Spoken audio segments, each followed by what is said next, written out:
Hi guys, are you ready to hear the story of the biggest loser to ever walk on planet Earth? No, I'm not trying to attract your attention to me as the newly elected king of drama.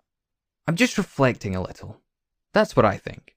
My name's Cliff, I'm 19 years old, and for a short time, I managed to get into a serious argument with two girls I actually liked, and then also unintentionally set up my father at his work. When I say it out loud, this sounds really pathetic. But let's start the story from the very beginning. From the very, very beginning. That is from my childhood. When I was 10 years old, my dad took me along a picnic arranged by one of his close friends. I was very happy to be able to spend some extra time on the weekend with my father, who was otherwise forever busy. So I was really enthusiastic and didn't get what the trick was. And there was a trick. It even had a name. Bea Resnick. Bea was the daughter of Mr. Resnick, my father's friend who invited him on the picnic. When my father introduced Mr. Resnick, he also added that he was not just a friend, but also his colleague. This information did not matter at all at the time, but it will become important later. I wasn't a stupid child, so I guessed that I was taken along because somebody was needed to entertain Mr. Resnick's daughter. Moreover, my father openly hinted to me that it would be very nice if Bea and I became friends. But I was offended and, therefore, refused to play with Bea, who was 2 years younger than me. But my dad didn't give up. This family picnic was followed by family dinners, mutual visits to shopping malls, movies, and whatever else. Basically, anything that our parents could think of. In general, whether I wanted it or not, I had to be friends with Bea. But it wasn't that bad. Bea turned out to be a smart girl, who was very interesting to be with. So even if we didn't become really close friends, we acted like friends, at least until we became teenagers. But then my father came up with a new idea. He decided that I should invite Bea on a date, and he openly asked me to do it. The reason behind this was complicated, but also understandable. Over the past few years, Mr. Resnick had overtaken my father in an endless race up the career ladder and become his immediate superior. They remained friends, but this was not enough for my father. He needed some kind of special relationship with Mr. Resnick. Then he decided that if his son went out with Mr. Resnick's daughter, that would be the best scenario. Honestly, I was not at all excited about this idea, but nevertheless decided to help my father. In addition, I didn't think that Bea was interested in me, so I assumed that my first romantic meeting with her would be the last. I didn't try to sabotage our date on purpose. No. But when I tried to take Bea for a romantic evening, out in the company of a gentleman, meaning me, everything turned out to be awkward. I accidentally spilled a milkshake on Bea's jeans and was very, very surprised when she was not at all angry with me for that. The fact that Bea was ready to forgive me was just the tip of the iceberg. At the end, I realized that our fake date was a really romantic date for Bea. She all of a sudden admitted that she'd been secretly in love with me for many years. I literally froze in surprise, and even almost missed the moment when Bea kissed me on the lips. Of course, after that I was forced to develop and continue my relationship with her. Otherwise, who knew that this kind of disaster could happen? Bea was a smart and kind girl, but pretty impressionable, and a little bit prone to exaggerated emotions. But the worst part was that I didn't really find Bea attractive. She was attractive in her own way, but still belonged to the grey, mousy type, whereas I was always attracted to more spectacular girls. But I had nothing to do. Now I had to act like I had feelings for Bea. For 2 years, everybody who was around us was pretty sure that we were not just a couple, but almost engaged. That was how serious our relationship looked. Even when I graduated from school and went to another town to go to the college, the situation didn't change. I had to continue my relationship with Bea from a distance.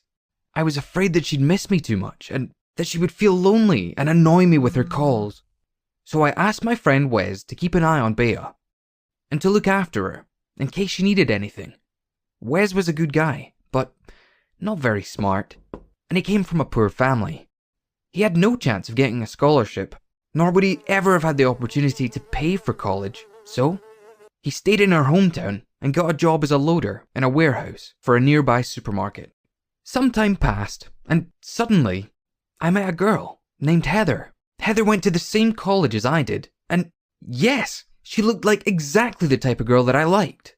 One day, I got a chance to get to know her better, and couldn't blow it. It turned out that we had a lot in common. We shared many similar interests, and, in general, we both quickly felt that there was some kind of chemistry between us. I think I fell in love with Heather. For real. Heather didn't have a boyfriend, and, of course, I didn't tell her a word about Bea. Soon afterward, we started dating. So, I wanted to be with Heather, and didn't want to be with Bea. At the same time, I had to be very careful so that my father and Mr. Resnick would still be able to maintain their special relationship. A difficult task, don't you agree? As I saw it, the only possible way out of this situation would be to make Bea leave me alone. I decided to convince Wes to find out what Bea really thought of me. We rarely saw each other during the past 2 years, so Bea herself could have cooled off to me. I called Wes and clearly gave him his task. Wes responded in a strange way. He sounded embarrassed, he hesitated, and he was apparently confused, but promised to find out everything. But I didn't have time to get any information from Wes, because soon Bea came to see me, unexpectedly, and practically without any warning. My college was far from our hometown, so it was pretty strange. Fortunately, Bea and I didn't meet on campus, so I wasn't afraid of her meeting Heather. But I soon realized that I shouldn't have to worry about this, because Bea came to dump me. She informed me, in a very calm voice with self-confidence, that now she was dating Wes, and then she added, "These things just happen." To my great surprise, it suddenly touched me very deeply.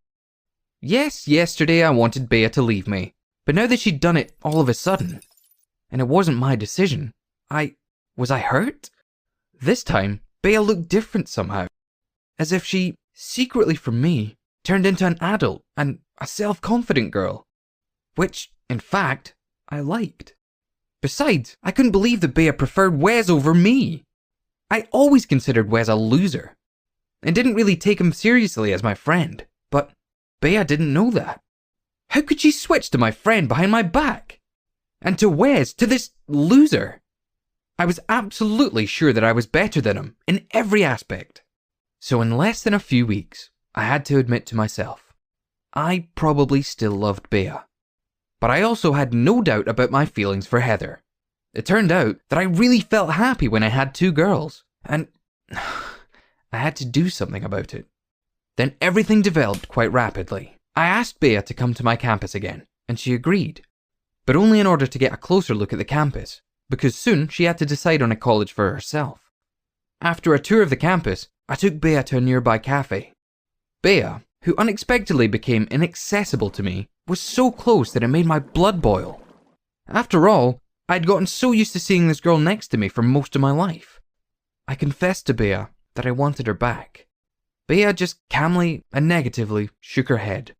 In response, I told her that she'd just cooled off towards me, and all I needed to do was to remind her of her old feelings. I hugged Bea and kissed her passionately. She didn't break free, so I already felt the taste of victory. And all of a sudden, I heard Heather's furious voice. I was so absorbed in my thoughts about Bea that I didn't think at all that Heather might see me with her. And so, at the moment of my kiss with her, Heather entered the cafe with her friends and found me at the scene of the crime.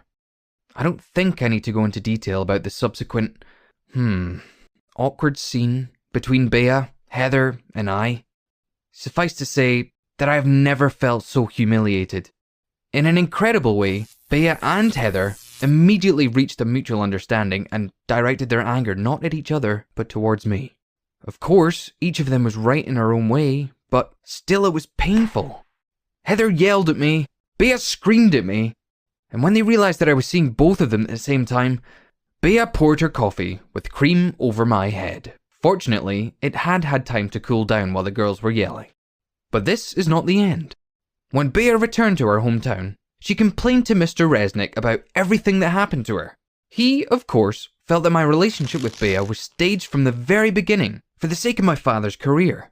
Mr. Resnick had a serious argument with my father, and after that, the relationship was narrowed down to business matters only. Now, my father should have been seriously worried that his climb up the career ladder would come to an end. I learned all of this from Bea's message, what she sent to me the day before, poorly hiding her triumph behind a few polite words, as well as the fact that she was not going to draw the line there and would go as far as convincing her father to fire my dad. In conclusion, I would like to say only one thing. Do you remember that I considered Wes a loser? Now you see who the real loser is here. So, be kinder, more fair, and sincere to people, and don't repeat my mistakes. And also, take a look at the other videos on this channel, of course. See ya!